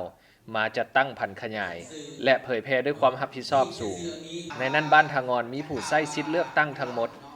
985คนหญิง405คนโฆษณาเนาะผ่านโทรโคงและก็ได้เรียกประชุมคณะกรรมการเลือกตั้งหรือว่าลูกเผยแพร่และโฆษณาให้พ่อแม่ประชาชนได้รับรู้และเข้าใจเนาะในการมาใช้สิทธิ์ของตนเลือกตั้งในมื้อนี้จึงเฮ็ดให้พ่อแม่ประชาชนนี่พ่อแม่ประชาชนก็มีความตื่นโตสูงที่จะมาใช้สิทธิ์มื้อนี้เนาะพลเมืองลาวผู้ที่มีอายุ18ปีขึ้นไปมีสิทธิ์ปอนบัตรเลือกตั้งและผู้มีอายุแต่21ปีขึ้นไปมีสิทธิ์รับสมัครเลือกตั้งและเพื่อเสริมขยายสิทธิประชาธิปไตยประชาชนเข้าในการคุ้มครองบริหารรัฐและสร้างเงื่อนไขอำนวยความสะดวกด้านต่างๆให้ประชาชนได้นำใช้สิทธิประชาธิปไตยตามที่ได้กำหนดไว้ในรัฐธรรมนูญและกฎหมายแห่งสาธารณรัฐประชาธิปไตยประชาชนลาวอยู่ที่นี่ท่านทองสฤษดิ์มังนอเมฆกรรมการกรมการเมืองศูนย์กลางพรรครัฐมนตรีกระทรวงศึกษาธิการและกีฬาก็ได้เข้าร่วมปอนบัตรเลือกตั้งเช่นกันสุดนี้จะได้เฮ็ดหน้าที่อย่างสมเกียรติเป็นตัวแทนให้แก่พ่อแม่ประชาชนในการเข้าร่วมประชุมสภาจะได้นำเอาแนวคิดจิตใจของพ่อแม่ประชาชนที่มีปัญหาเพื่อไปเสนอต่อสภาการเลือกตั้งสมาชิกสภาแห่งชาติสุดที่10และสภาประชาชนขันแขวงสุดที่5แม่นสิทธิและหน้าที่ของประชาชนที่ได้กำหนดไว้ในรัฐธรรมนูญแห่งสาธารณรัฐประชาธิปไตยประชาชนลาวและกฎหมายว่าด้วยการเลือกตั้งสมาชิกสภาแห่งชาติและสภาประชาชนขันแขวงเพื่อเลือกเอาตัวแทนแห่งสิทธิผลประโยชน์อันชอบธรรมของประชาชนบรรดาเผ่าให้สอดคล้องกับความมุ่งมา่ปรารถนาของผู้มีสิทธิเลือกตั้งไปต่อที่บรรยากาศการปอนบัตรเลือกตั้งอยู่ที่บ้านธงสังนางเมืองจันทบุรีนครหลวงเวียงจันทร์เห็นได้ว่าประชาชนจำนวนหลายได้พร้อมพากันออกมาใช้สิทธิประชาธิปไตยของตนอย่างถูกต้องตามระเบียบที่กำหนดไว้บรรยากาศการปอนบัตรเลือกตั้งเอาสมาชิกสภาแห่งชาติสุดที่10และสมาชิกสภาประชาชนขันแขวงสุดที่5อยู่หน่วยเลือกตั้งที่24และหน่วยที่25บ้านธงสังนางเมืองจันทบุรีนครหลวงเวียงจันทร์แม่นเต็มไปด้วยบรรยากาศที่ฟดฟื้นซึ่งบ้านธงสังนางมีพลเมืองทั้งหมด 2,296 คนหญิง 1,186 คนผู้มีสิทธิเลือกตั้งทั้งหมด 1,447 คนหญิง 734 คนแบ่งออกเป็น2จุดเลือกตั้งคือจุดที่1อยู่ห้องการบ้านธงสังนางเป็นหน่วยเลือกตั้งที่24และจุดที่2อยู่วัดธงสังนางเป็นหน่วยที่25ซึ่งทั้ง2หน่วยได้เริ่มเปิดหีบปอนบัตรอย่างเป็นทางการในเวลา 7:30 นาทีโดยมีอนุกรรมการและอำนาจการปกครองพร้อมด้วยพ่อแม่ประชาชนเข้าร่วมบ้านธงสังนางพวกเรามีจุดป้อนบัตรอยู่2จุดจุดที่1ก็คืออยู่ห้องการปกครองบ้านธงสังนางจุดที่2แม่นอยู่วัดธงสังนางเฉพาะอยู่วัดธงสังนางพวกเรานี่มีประชาชนมาป้อนบัตรท่านจำนวน798 คนเป็นหญิง386 คนอันนี้ถือว่าก็ยังบ่ทันครบถ้วนตามจำนวนเทื่อก็มาฮอดนี่ก็ถือว่าได้จำนวนหลายแล้วยังได้พูดจำนวนในหนึ่งที่บ่ทันมาครบอันนั้นพวกเขาก็ได้เผยแพร่ได้โฆษณาเพื่อให้พวกเขาเจ้าหันได้ใช้สิทธิ์ของตัวเองในการประกอบส่วนในบูรณะเวียกงานของรัฐของพรรคของรัฐเฮ็ดว่าใช้สิทธิประชาธิปไตยของตัวเองเข้าร่วมในการสร้างสาพัฒนาประเทศชาติก็คือกันกับมาเลือกเอาตัวแทนของตัวเองเข้าไปนั่งอยู่ในสภาเพื่อพัฒนาประเทศชาติอันนี้มันข้าพเจ้าก็เห็นดีเห็นพร้อมนำการจัดตั้งของพรรคของรัฐเนาะบรรยากาศผู้มีสิทธิ์ปอนบัตรเลือกตั้งอยู่ที่บ้านธงสังนางเห็นได้ว่าประชาชนผู้มีสิทธิ์ปอนบัตรเลือกตั้งแม้นได้พากันมาใช้สิทธิประชาธิปไตยเพื่อเลือกเอาผู้แทนที่ดีผู้แทนที่ตนเองเลือกจะซอยน้ำเอาทัศนะและความเห็นความปรารถนาของประชาชนก็คือปัญหาข้อข้องใจที่พบพ่อไปเสนอต่อรัฐบาลบรรดาภาคส่วนที่เกี่ยวข้องช่วยแก้ไข โดยเฉพาะปัญหาเศรษฐกิจสภาพค่าครองชีพที่สูงขึ้นได้มาป้อนบัตรคัดเลือกเอาผู้แทนไปนั่งยุสภาแห่งชาติเพื่อเป็นตัวแทนให้ประชาชนปกป้องสิทธิของประชาชนรับเอาเสียงประชาชนนับแต่บ้านแต่เมืองแขวงศูนย์กลางเพื่อไปประชุมกันค้นคว้าความถูกต้องเป็นความที่พึงปรารถนาให้ประชาชนได้พึงได้อาศัยภาครัฐอันแท้จริงและฉะนั้นข้าพเจ้าเชื่อมั่นว่าภาครัฐอยู่ในแผนอยู่ในรูปในกระดานหันแม้นแต่ผู้เชี่ยวชาญประสบการณ์สายเลือดมาจากบรรพบุรุษการนำทางนั้นและก็มีการศึกษามีบทเรียนประสบการณ์ดีใจที่สุดเมื่อนี้ได้มาเลือกผู้แทนอยากได้คนดีที่สุดที่มาปกปักรักษาประชาชนลาวให้เจริญรุ่งเรืองต่อไปตื่นเต้นอยู่เพราะว่า เป็นครั้งทำอิฐเนาะที่เราได้มาเลือกตั้งแล้วก็เลือกผู้ใดก็ขอให้เพิ่นแบบมาช่วยพัฒนาบ้านเมืองเฮาให้ดีขึ้นเติมบ่เฮาต้องออกมาใส่เสียงเนาะบ่ว่าจะเป็นรุ่นใหม่หรือว่ารุ่นเก่ากระจางก็ต้องได้ออกมาใส่เสียงของตัวเองทุกคนสามารถเลือกได้เด้อมื้อนี้ก็รู้สึกว่าดีใจหลายที่ว่าได้มาเลือกตั้งครั้งที่10เนาะเพื่อจะได้เลือกเอาตัวแทนของประชาชนผู้ที่ว่าดีเนาะเข้าไปเฮ็ดหน้าที่ต่อสภาเฮาเพื่อนำเสนอแก้ไขปัญหาที่ว่าเกิดขึ้นต่อประเทศเฮาเนาะเพื่อมาพัฒนาประเทศชาติให้เจริญรุ่งเรืองบรรดาผู้มีสิทธิเลือกตั้งได้มาใช้สิทธิประชาธิปไตยของตนตั้งแต่เช้าเพื่อเลือกเอาผู้แทนที่จะเป็นปากกระบอกเสียงตัวแทนของตนไปนั่งในสภาเพื่อนำเอาความคิดความเห็นความปรารถนาของประชาชนก็คือปัญหาข้อข้องใจที่พบพ่อไปเสนอต่อรัฐบาลต่อด้วยบรรยากาศการปอนบัตรเลือกตั้งสมาชิกสภาแห่งชาติสุดที่10และสมาชิกสภาประชาชนขันแขวงสุดที่5อยู่ทางบ้านจอมแจ้งเมืองศรีสัตนาคนครหลวงเวียงจันทน์การเลือกตั้งสมาชิกสภาแห่งชาติสุดที่10และสมาชิกสภาประชาชนขันนครหลวงเวียงจันทน์สุดที่5ได้จัดขึ้นพร้อมกันในขอบเขตทั่วประเทศในวันที่22กุมภาพันธ์2026บรรดาพ่อแม่ประชาชนลาวบรรดาเผ่าได้พร้อมเพียงกันไปใช้สิทธิประชาธิปไตยของตนปอนบัตรเลือกเอาสมาชิกสภาแห่งชาติและสมาชิกสภาประชาชนขันแขวงอย่างคึกคืนเฉพาะอยู่บ้านจอมแจ้งเมืองศรีสัตนานครหลวงเวียงจันทน์ท่านนางสุริขันธ์พระสุวเลขาพักบ้านนายบ้านจอมแจ้งได้ให้สัมภาษณ์ต่อทีมข่าวโทรภาพแห่งชาติลาวาบ้านจอมแจ้งมีพลเมืองทั้งหมด719คนเป็นหญิง402คนหน่วยปอนบัตรทั้งหมดมี56หน่วยในนั้นผู้มีสิทธิ์เลือกตั้งทั้งหมด577คนหญิง327คนนับแต่7:00 นเนาะที่ว่าเฮาเปิดหีบที่ว่าปอนบัตรเลือกตั้งเนาะที่ว่าประชาชนบ้านเฮาก็ได้มีความรู้สึกตื่นเต้นภาคภูมิใจที่ว่าได้มาใส่สิทธิ์ใส่เสียงของพวกเขาเจ้าแหละแล้วก็มีบรรยากาศที่ว่าของประชาชนเนาะแต่ว่าในภาคเสาร์นี่ที่ว่ามันได้มาหลายปัจจุบันนี้ก็เหลือแต่ประมาณคนบ้านประชาชนภายในบ้านเฮามันมีอยู่487ที่ว่าได้มาออกสิทธิ์ออกเสียงเนาะแต่ว่ามานี่แหละก็ได้อยู่ประมาณ400ป้ายละ400ป้ายกว่าคะแนนแหละเนาะแล้วยังเหลือก็บ่หลายแม่นประชาชนเฮาก็ได้พร้อมเพรียงเคียงหน้ากันมามาร่วมมาใช้สิทธิ์ปอนบัตรเลือกตั้งเอาผู้แทนที่ดีเข้าในสภาเนาะอันนี้ก็ชมเชยของประชาชนบ้านจอมแจ้งได้เอาคิดเอาใจใส่ในการปอนบัตรเลือกตั้งทีมข่าวโทรภาพแห่งชาติลาวยังได้สัมภาษณ์ทานนางอาดีนามหาวงศ์ประชาชนบ้านจอมแจ้งที่แสดงความคิดเห็นเกี่ยวกับการเลือกตั้งในครั้งนี้สอบถามและโอลมมายังบรรดาผู้ออกมาใช้สิทธิ์ปอนบัตรในหน่วยนี้เขาเจ้าได้ให้คำตอบและคำคิดคำเห็นอยากให้ผู้แทนที่ได้รับการเลือกตั้งในเทื่อนี้จะช่วยแก้ไขปัญหาที่ประเทศเฮาเผชิญอยู่ในปัจจุบันโดยเฉพาะปัญหาด้านการพัฒนาเศรษฐกิจสังคม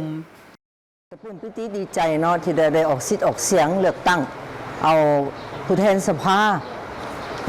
เนี่ยเขาเลือกตั้งแนวใดเนาะ1มีความสามารถ 2มามีความหักษา3มามีจรรยาบรรณคุณสมบัติปฏิบัติหน้าที่ตัวเอง เพื่อเป็นปากเสียงของประชาชนเนาะและในนั้นสภาแห่งชาติเฮ็ดเวียกกันนักหน่วงและประเทศชาติบ่แม่นของผู้ใดผู้หนึ่งเนาะของเบิดทุกคนถ้าเฮาอายุตั้งแต่18ปีขึ้นไปเนาะต้องออกมาใส่สิทธิ์ใส่เสียงเนาะข้าพเจ้าก็ภูมิใจที่สุดที่ว่าได้สิทธิ์ได้ใส่เสียงของตัวเองแล้วก็ได้เลือกเอาผู้ที่มีคุณสมบัติผู้ที่มีจรรยาบรรณมีคุณธรรมเนาะที่มาช่วยพัฒนาประเทศชาติช่วยกันให้ก้าวสู่ศรีวิไลรุ่งเรืองนำกันข้าพเจ้าเองก็เชื่อมั่นว่าสสสเฮานี่สสสเฮานี่ก็มีความสามารถหน้าใหม่ก็หลายอะลีเนาะก็เห็นที่ว่าผู้ที่มีคุณสมบัติมีการศึกษาสูงจบมาจากประเทศนอกก็เห็นหลายแหละเนาะก็ได้เลือกเอาที่ว่าผู้เก่าก็มีประสบการณ์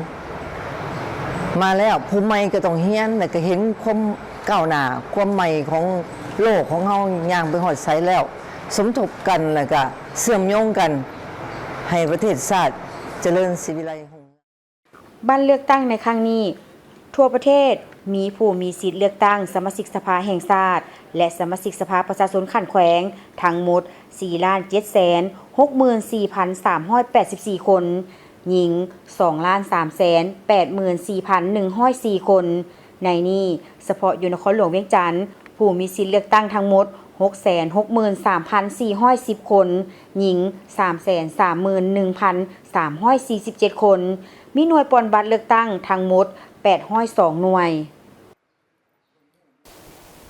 ท่านผู้ชมการนำภาครัฐและประชาชนกลุ่มหนึ่งบ้านเจ้ามณีเมืองไซเสถานครหลวงเวียงจันทน์ล่างไหลร่วมใจกันออกไปใช้สิทธิ์เลือกตั้งเอาสมาชิกสภาแห่งชาติสุดที่10และสมาชิกประชาชนขันแขวงสุดที่5อย่างเป็นขบวนฟืดฟื้นตั้งแต่เช้าของมื้อวันที่22กุมภาพันธ์2026นี้ซึ่งเป็นวันเลือกตั้งของทั่วประเทศในตอนเช้าของวันที่22กุมภาพันธ์2026อยู่กลุ่มหนึ่งบ้านเจ้ามณีเมืองไซเสถานครหลวงเวียงจันทน์โดยมีทานเพชรพรหมพิพักษ์กรรมการกรมการเมืองศูนย์กลางพรรคคณะเลขาธิการศูนย์กลางพรรคหัวหน้าห้องว่าการศูนย์กลางพรรคพร้อมด้วยพ่อแม่ประชาชนได้มาใช้สิทธิ์ของตนในวันเลือกตั้งด้วยบรรยากาศฝุดฟื้นโดยประชาชนผู้มีสิทธิเลือกตั้งนับแต่อายุ18ปีขึ้นไปแม้นได้เอาใจใส่ปฏิบัติพันธะสิทธิประชาธิปไตยของตนอย่างเต็มส่วนโดยความเป็นเจ้าการเพื่อเลือกเอาผู้แทนแห่งสิทธิผลประโยชน์อันชอบธรรมของประชาชนเข้าในสภาแห่งชาติและสภาประชาชนขันแขวงก็คือนครหลวงเวียงจันทน์ถือว่านับแต่มือเฮาเริ่มต้นมาฮอดมือนี้เนาะเป็นมือวันที่22เดือน2 2026ที่พวกเฮาปนบัตรนี้ถือว่าพวกเฮาได้สำเร็จ100%ความพร้อมและพ่อแม่ประชาชนก็ได้พร้อมเพียงเฮียงนามาปนบัตรถูกต้องตามที่เพิ่นกำหนดไว้เนาะก็มีความรู้สึกภาคภูมิใจหั่นละที่ว่า5ปีใดมีเทื่อนึงที่เฮามีสิทธิ์ปนบัตรคัดเลือกเอาผู้แทนสภามานั่งอยู่ในสภาเนาะเอาผู้ที่ดีมารับใช้ชาติว่าสันสามีความตื่นเต้นและก็พึงพอใจที่ว่าเพิ่นได้กำหนดเอาในมื้อนี้และเอาผู้ที่ดีเข้ามานั่งในสภาเนาะบรรยากาศปอนบัตรมื้อนี้ก็ถือว่าบรรยากาศคึกคืนพอสมควรเนาะว่าพ่อแม่ประชาชนก็ตื่นโตบางคนก็มาขอปอนแต่ 5:00 นแต่พวกเฮายังบ่ได้เปิดหน่วยปอนบัตรแล้วก็ได้แนะนำให้เขาเจ้าเข้าร่วมพิธีเปิดน้ำกันแล้วปอนเนาะเพราะว่าหน่วยปอนบัตรพวกเฮานี่มันเป็นหน่วยปอนบัตรที่พิเศษมีการนำขั้นสูงมาปอนนำพวกเฮาก็สั่นแล้วพวกเฮาต้องได้เอาใจใส่ในการปอนให้มันเป็นระเบียบเรียบร้อยและรับประกันได้ความจบงามเฉพาะข้าพเจ้ามีความเชื่อมั่นว่าพ่อแม่ประชาชนจะเลือกเอาผู้ที่ดีมีความรู้ความสามารถเข้าในสภาเพื่อแก้ไขปัญหาต่างๆปัญหาสำคัญปัญหาพื้นฐานของประเทศชาติวันนี้ก็รู้สึกตื่นเต้นหลายตื่นเต้นตั้งแต่เมื่อคืนเพราะเป็นการเลือกตั้งครั้งแรกเลยแล้วก็ไปส่องอ่านข้อมูลมาไว้หลายบางคนเลือกผู้ใดเหนื่อยก็มีความรู้สึกอยากได้คนที่ตั้งใจที่จะเลือกเนาะพออ่านมาว่าประวัติเขาเจ้าเป็นจังได๋ว่าก็แต่ละปีที่เขาเจ้าผ่านกันเฮ็ดเวียกหยังมาแล้วก็มีความตั้งใจแบบใดแน่หั่นน่ะแล้วก็ที่จะตรงกับเฮาเลือกไว้บ่โดยให้แบบว่าบ้านเมืองมีความถูกต้อง ถูกต้องแล้วก็ชัดเจนหลายกว่านี้โดยทางด้านกฎหมายแล้วก็การปฏิบัติเวียกงานทุกอย่างให้มีความชัดเจนแล้วรู้สึกว่าตื่นเต้นหลายแล้วก็น่าสนใจเป็นความรู้สึกที่แปลกใหม่ดีเลย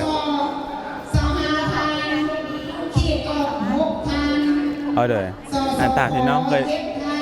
เคยเลือกผู้ที่มีความรู้แล้วก็มีความตั้งใจแท้โดยแล้วก็เพื่อพัฒนาบ้านเมืองให้สิ่งในหลายสิ่งมื้อนี้ก็รู้สึกดีใจหลายที่ได้มาใช้สิทธิ์ตัวเองในการเลือกตั้งผู้แทนผู้ที่จะมาเป็นผู้นำของประเทศเฮาเนาะก็มีแต่ก็อยากให้เพิ่นพัฒนาประเทศชาติบ้านเฮาหั่นแหละให้มันดีขึ้นเรื่อยๆหั่นแหละก็ชีวิตการเป็นอยู่ของประชาชนเฮานี่แหละเนาะสำคัญที่สุดก็เฮ็ดให้ประชาชนมีชีวิตการเป็นอยู่ที่ดีเลยเขตเลือกตั้งที่1นครหลวงเวียงจันทน์มีผู้สมัครรับเลือกตั้งเป็นสมาชิกสภาแห่งชาติสุดที่10จำนวน25ทานหญิง7ทานในนั้นเลือกเอา19ทานและผู้ลงสมัครรับเลือกตั้งเป็นสมาชิกสภาประชาชนขันแขวงสุดที่5มีทั้งหมด7ทานเลือกเอา5ทานพร้อมนี้ผู้มีสิทธิ์ปอนบัตรเลือกตั้งหลายทานได้ให้สัมภาษณ์เป็นเสียงเดียวกันว่าตนเองมีความรู้สึกภาคภูมิใจและดีใจหลายที่ได้มาใช้สิทธิ์ของตนเพื่อเลือกเอาผู้แทนผู้ที่มีความรู้ความสามารถมีมาตรฐานเงื่อนไขครบถ้วนกล้าเว้ากล้าเสนอซื่อสัตย์บริสุทธิ์ต่อชาติต่อประชาชนและหวังว่าผู้ที่ตนเองเลือกนั้นจะเป็นตัวแทนของประชาชนลาวบรรดาเผ่าและลงใกล้ชิดติดแท้กับบรรดาประชาชนเพื่อนำเอาคำคิดเห็นคำเสนอของประชาชนก็คือปัญหาต่างๆที่ประชาชนมีความสนใจเป็นต้นบรรดาปรากฏการณ์ย่อท่อต่างๆที่เกิดขึ้นในสังคมเพื่อนำไปเสนอต่อในสภาแห่งชาติตามแนวทางอันถูกต้องและสอดคล้องกับสภาพความเป็นจริงในปัจจุบันให้ได้รับมากผลบ้านจอมมณีมีพลเมืองทั้งหมด 6,934 คนหญิง 3,548 คนในนี้เฉพาะหน่วยปอนบัตรกลุ่มหนึ่งบ้านจอมมณีเป็นหน่วยที่5มีผู้มีสิทธิ์ปอนบัตรทั้งหมด648 คนหญิง330 คน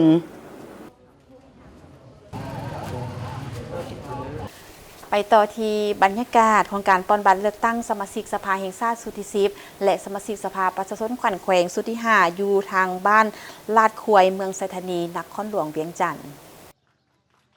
คณะกรรมการเลือกตั้งขันบ้านได้เริ่มจัดตั้งปฏิบัติมาตั้งแต่ต้นเดือนกุมภาได้มีคำสั่งแจ้งการคำแนะนำจากขันเทิงและก็ได้เริ่มปฏิบัติเก็บกำสำรวจแต่งตั้งคณะผิดชอบอยู่แต่ละหน่วยลงเก็บรายชื่อแต่ละครอบครัวแม่นสำเร็จสังบ้านลาดควยมีพลเมืองทั้งหมด 4,776 คนหญิง 2,444 คนในนี้ผู้มีสิทธิ์ปอนบัตรเลือกตั้งมีทั้งหมด 2,496 คนหญิง 1,361 คนภายในบ้านได้กำหนดเอา3หน่วยเลือกตั้งคือหน่วยเลือกตั้งวัดใหม่ศรีวิไลเป็นหน่วย87ของเมืองโรงเรียนปฐมสมบูรณ์เป็นหน่วย88และหน่วยเลือกตั้งวัดทาลาดควยเป็นหน่วย89ของเมืองบ้านพวกเฮาหันเทว่ามีอยู่3หน่วยเลือกตั้งเนาะหน่วยที่1และแม่นหรือว่าหน่วยที่87ของเมืองไซธานีเนาะเทว่าแม่นจุดแม่นอยู่ห้องการบ้านไปมาเฮานี้เนาะเทว่ามีตัวเลขหันเทว่า783คนเป็นหญิง432คนเนาะหน่วยที่2หรือว่าเป็นหน่วยที่88ของเมืองไซธานีจุดเลือกตั้งและแม่นอยู่โรงเรียนประถมสมบูรณ์บ้านลาดควายพวกเฮาเนาะ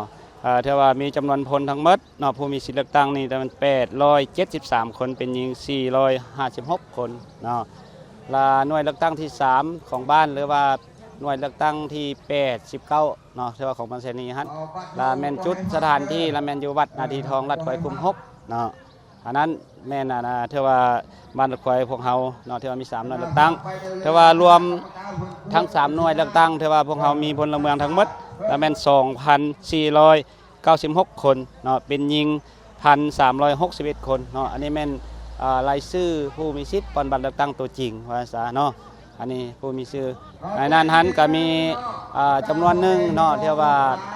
ผู้มีสิทธิ์ปอนบัตรเลือกตั้งที่มาจากท้องถิ่นอื่นเนาะหรือว่าเพิ่นมาเป็นคนภาคเซาหรือว่ามาอยู่ลาดควายพวกเฮาที่ว่ามาอยู่ฮอดอยู่สวนแต่ว่าบ่มีเงินไขจะไปป้อนบัตรอยู่ที่ว่าแข็งเนาะกับแข็งได้นะเนาะเขาเจ้าก็ขอป้อนอยู่นี่ เนาะกันจะมีอยู่จำนวน28กว่าคนเนาะ นอกจากนี้ผู้มีสิทธิ์เลือกตั้งยังได้ประกอบคำเห็นต่อการเลือกตั้งสมาชิกสภาแห่งชาติสุดที่10และสมาชิกสภาประชาชนนครหลวงสุดที่5ซึ่งได้ทัศนาว่าถือว่าอยู่ในคาบเช้านี้เริ่มแต่เปิดหีบบัตรตั้งแต่6:00 เป็นต้นไปพ่อแม่ประชาชนอยู่ในคุม4คุม5คุม6จำนวน800กว่าคนได้พยายามมามันแน่นหนาหลายก็แม่นช่วง6:00 ถือว่าคณะกรรมการของเราก็ได้พยายามจัดสรรความเป็นระเบียบเรียบร้อยที่ตามได้วางแผนไว้ว่าหน่วยใดควรผู้ใดเป็นผู้รับผิดชอบเนาะถือว่ามาฮอดปัจจุบันนี้ก็ถือว่าประชาชนค่อนข้างมาฮอดตอนนี้ได้ 80% แล้วข้าพเจ้าเนาะในนามอนาเป็นประชาชนลาวหรือว่าเฉพาะเป็นประชาชนอยู่บ้านละขวยรู้สึกดีใจหลายมื้อนี้ได้มาใช้สิทธิ์ใช้เสียงเพื่อเลือกเอาสมาชิกสภาแห่งชาติสุดที่10และสภาผู้แทนสภาประชาชนสภาประชาชนนครหลวงเวียงจันทน์เนาะแล้วถือว่ามื้อนี้รู้สึกดีใจหลายแล้วก็ได้มาเลือกตั้งแล้วก็ได้มาเศร้าเนาะได้มากดมูต่อไปเนาะเพราะว่าเพื่อว่าเป็นผู้แทนของพวกเขานั่งอยู่สภาแห่งชาติแล้วก็นั่งอยู่สภานครหลวงเวียงจันทน์ต่างหน้าประชาชนบรรดาเผ่าอยู่ในทั่วประเทศแล้วก็อยู่ในนครหลวงเวียงจันทน์เพื่อแก้ไขปัญหาต่างๆสำหรับเวียกงานป้องกันความสงบทางคณะกรรมการก็ได้มีการโฆษณาให้ประชาชนมีส่วนร่วมในการรักษาความสงบภายในครอบครัวเฮือนศาลตลอดขอบเขตบ้านมาฮอดปัจจุบันมันมีความปลอดภัยพร้อมทางค้ำประกันให้การเลือกตั้งสมาชิกสภาแห่งชาติและสมาชิกสภาประชาชนและนครหลวงในครั้งนี้ให้บรรลุผลสำเร็จนำพาผู้มีสิทธิ์ป้อนบัตรเลือกตั้งไปป้อนบัตรให้ครบถ้วนห้อยส่วนห้อยนำพาผู้มีสิทธิ์เลือกตั้งให้รับรู้ใช้สิทธิ์ในการป้อนบัตรเลือกตั้งถูกต้องตามระเบียบการเลือกตั้งห้อยส่วนห้อยนำพาเวียกงานป้องกันชาติป้องกันความสงบและความปลอดภัยห้อยส่วนห้อย